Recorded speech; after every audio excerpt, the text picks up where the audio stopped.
Isang magandang umaga po sa ating lahat. Ito po ang inyong lingkod, si Drivers with Vlogger na muli na namang nakagala. Sa ngayon po, meron na naman tayong natuklasan na isang magandang bakasyonan dito sa Tagaytay. Ito po yung Villa Escondor na bagong-bago po.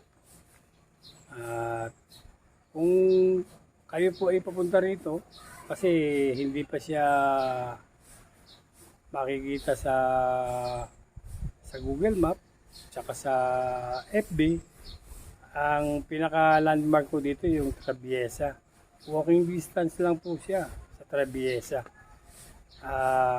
Parang kabilang side siya, pero pagpabalik ka na rito sa papuntang Tagaytay, kakanan ka. Walking distance lang po siya, mga 2 bahay o 3 bahay lang siguro yan. At ililibot ko po kayo sa dito sa Villa Escondor. Pero siyempre, bago ang lahat, huwag niyong kalimutan na mag-subscribe kay Drivers with Vlogger. Huwag niyo na rin kalimutang isama si Kawengweng TV tsaka si Tindero TV. Kaya siyempre, para hindi ho kayo mainit, atin na pong umpisahan ang pag-ikot dito sa Villa Escondor. Tayo na mga friend.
po mga friend ha, nakaikot na ho tayo dito sa Villa Iskandar. Oh, ipakita ko na po sa inyo yung kanyang kabuuan na talagang maganda po talaga. Siya ho ay bagong-bago kaya hindi niyo pa siya makikita sa FB or sa mag-Google Map kayo or mag-Waze kayo. Ang pinaka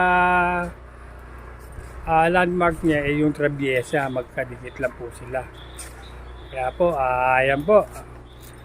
Maraming salamat po muli sa mga viewers natin na walang sawang nanonood at sa mga tao na gustong makahanap ng kanilang bagong mapupuntahan na tahimik. Ayan. Kaya sa mga hindi pa ho nakapag-subscribe, mag-subscribe na po tayo kay Drivers with Vlogger. Muli po, maraming salamat po sa inyong lahat na nanood at nag-subscribe. Sana hindi kayo magsawa sa katitingin o kapapanood ng ating pagla-live or picture sa inyo ng mga lugar na napupuntahan ni Drivers with Vlogger. Muli po, maraming salamat at huwag ko kayong magsasawa. Sa muli po natin pagkikita, si Drivers with Vlogger po. Maghahanap po ulit tayo ng ating mapupuntahan. Maraming salamat po.